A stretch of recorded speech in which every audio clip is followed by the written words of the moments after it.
In May 2002, the United Nations Economic and Social Commission for Asia and the Pacific, UN-ESCAP, adopted a resolution with the aim of promoting an inclusive, barrier-free and rights-based society for people with disabilities in the region. A year later, ESCAP published the Biwako Millennium Framework, the BMF, essentially a series of regional policy recommendations for both government and non-governmental agents. It aimed at realizing the goals of the 2002 resolution. The Asia and Pacific Disability Forum, a regional network of NGOs working in the field of disability, was formed in 2003. Its principal objective is to support implementation of the BMF, with the goal of making an inclusive, barrier-free, rights-based society for people with disabilities in the region a reality. The following video outlines the main objectives, themes, and defining issues addressed by the Asia and Pacific Disability Forum's Third General Assembly and Conference.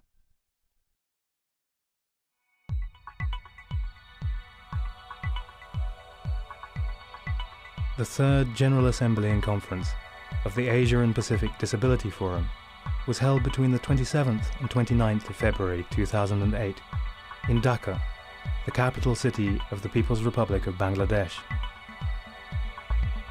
Previously, a lot of conferences were held in other parts of the Asia-Pacific region. Sorry, not the Pacific, but the Asia region, but never to this part of the world. South Asia presents a different cultural and economic context to the two regions where the conference was previously held. And in order to address issues specific to the region, organizers had hoped for a high level of local participation. できるだけ多くの南アジアの関係者に出席していただきたいというふうに考えていました。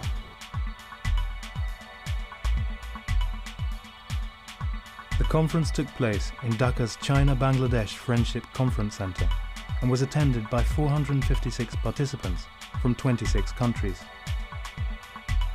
114 participants were people with disabilities, and as the organizers intended, many participants came from Bangladesh and neighboring countries in the region. The conference was organized by the Bangladesh-based National Forum of Organizations Working with the Disabled and the Asia and Pacific Disability Forum.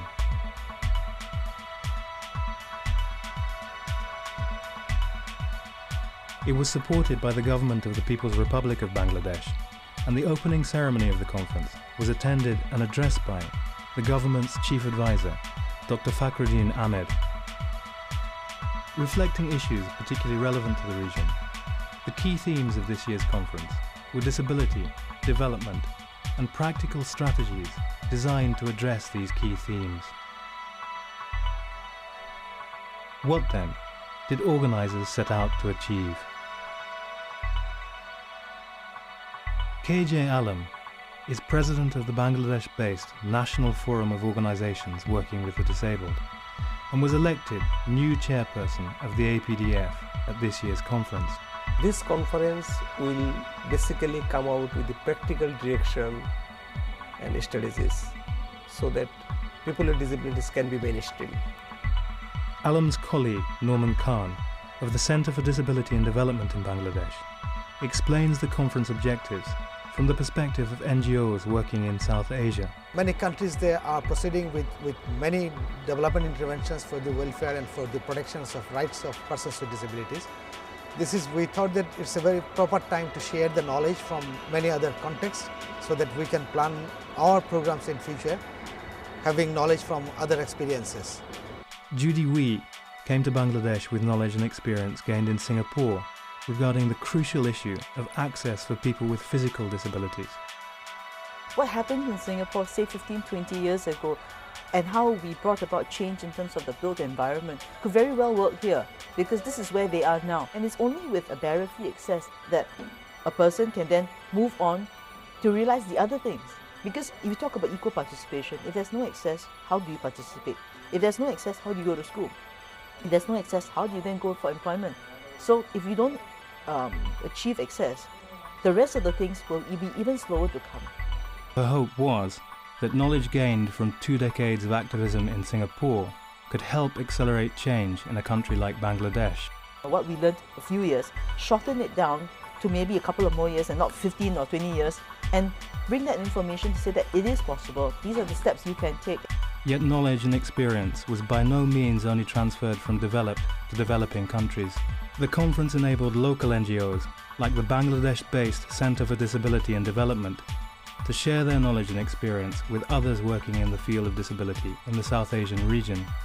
It also enabled participants from more prosperous nations in the Asia and Pacific region as a whole to gain an insight into the specific social and economic realities shaping the lives of people with disabilities in this part of the world, and to see exactly how their South Asian partners are addressing disability issues in their local context.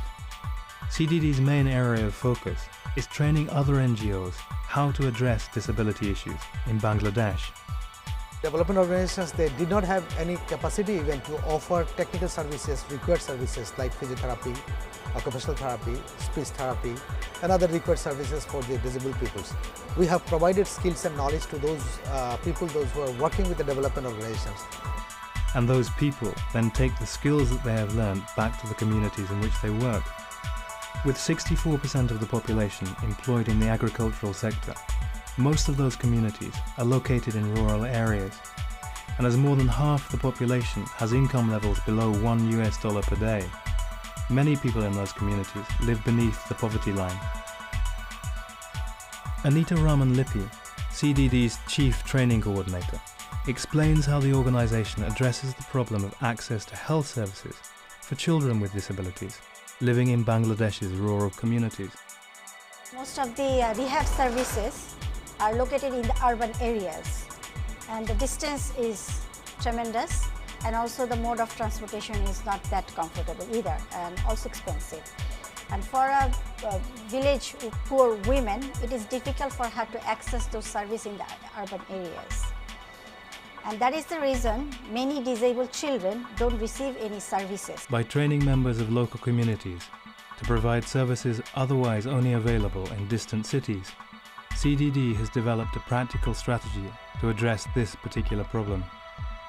Rehab workers receive training on physiotherapy, very basic level of physiotherapy, occupational therapy, speech therapy, and also designing assistive device for children with disabilities. But their main role is to first to provide the therapy or the services directly, and the second but most important to me is to transfer the skill to the family member who is taking care of that person, because that rehab worker can afford to visit that person once a week. But then what will happen for the rest of the week? Who will provide that therapy?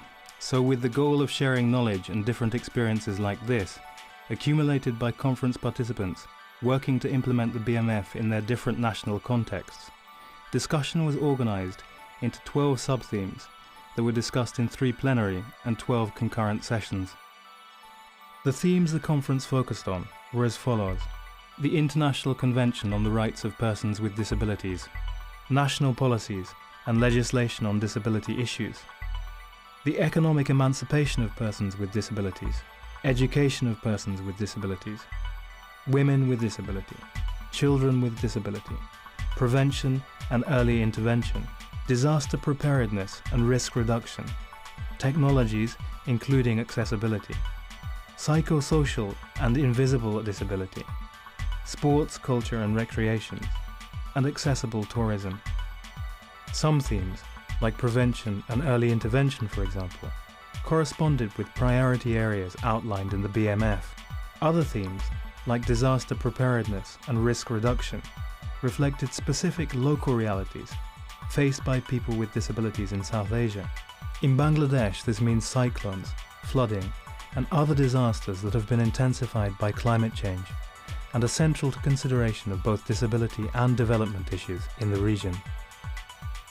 Rising sea levels and the increasing ferocity of cyclones generated in the Bay of Bengal make the issue particularly acute for communities living in Bangladesh's coastal areas.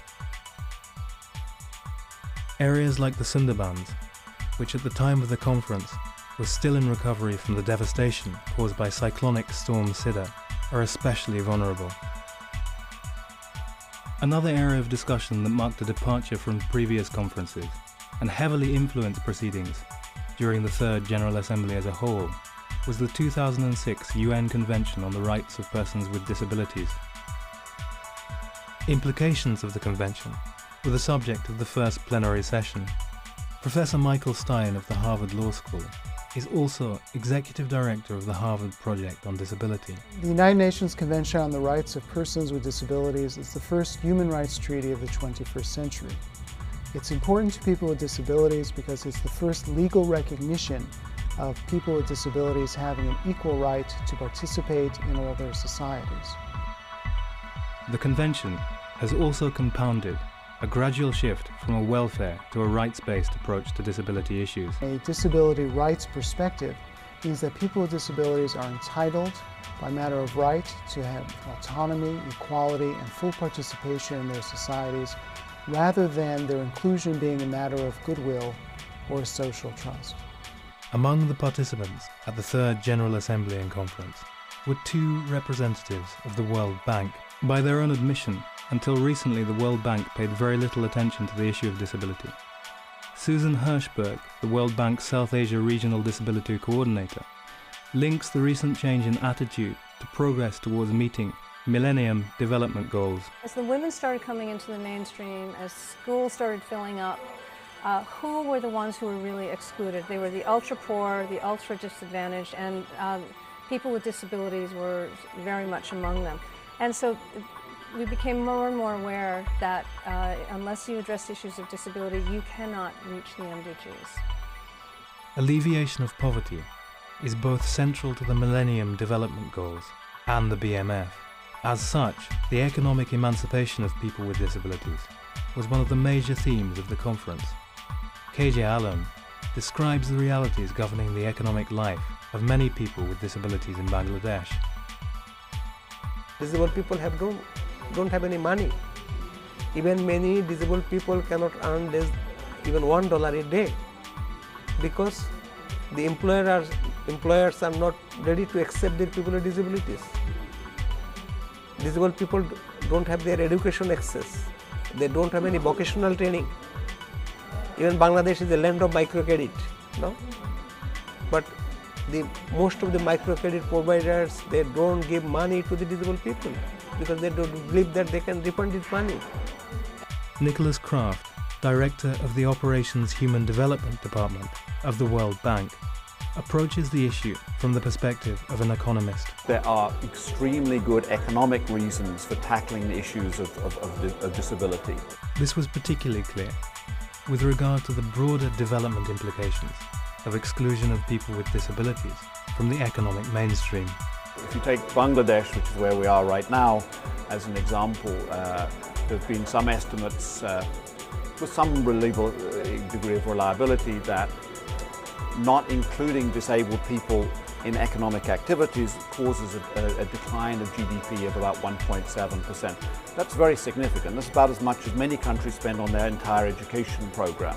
The issue of education, critical to development, was also a major conference theme. The issue is particularly pressing in South Asia, where so many children with disabilities are excluded from formal education. In Bangladesh, only 4% children with disabilities are going to the school. Nick Kraft puts the problem in broader perspective and sees addressing disability issues as one of the keys to attaining the Millennium Development Goal of universal access to education by 2015.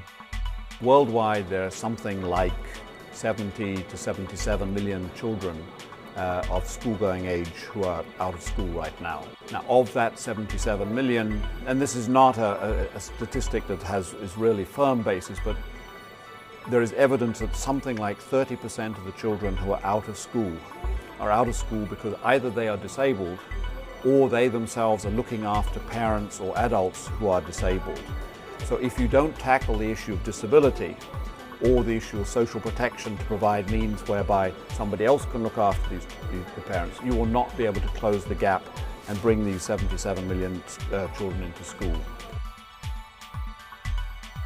A formal concluding session was held at the end of the three-day conference. To Judy Wee, the conference had met its objectives.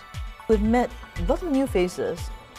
We've seen a lot of people interested in what we are doing, that is the Asia Pacific Disability Forum, we've also seen organizations who are keen to join us and realize the convention, the Biwako Millennium Framework, and together we hope that we'll be able to uplift the lives of people with disabilities as well as bring quality of life. It's just not living, it's enhancing their quality of life. The conference also met its goal of sharing knowledge, both in and outside the conference hall. It enabled participants from different areas of the Asia Pacific to exchange ideas with local counterparts, in a context very different from their own. For some, it was the impact of the UN Convention that most clearly characterized the spirit of the Third General Assembly. 気分は盛り上がってるけども、それだけじゃなくて現実のものにしていくにはどうしたらいいかっていうそういうものがあったと思うんですね。This was a sentiment that reflects much of the discussion at the conference. We want the inclusion of disabled persons in all sectors of development. This is what we expect, that in every areas from the grassroots levels to national level, every development program should cover the interests of the disabled peoples equally as it covers for other people. Different participants took different things away from the Third General Assembly and Conference of the Asia and Pacific Disability Forum. For participants like M.I. Chowdhury, former secretary of the Bangladesh National Federation of the Deaf, the conference reinforced his aspirations for the deaf community in his host country. And like a flower, like a tree, it grows up, and I want to build up my community like this way.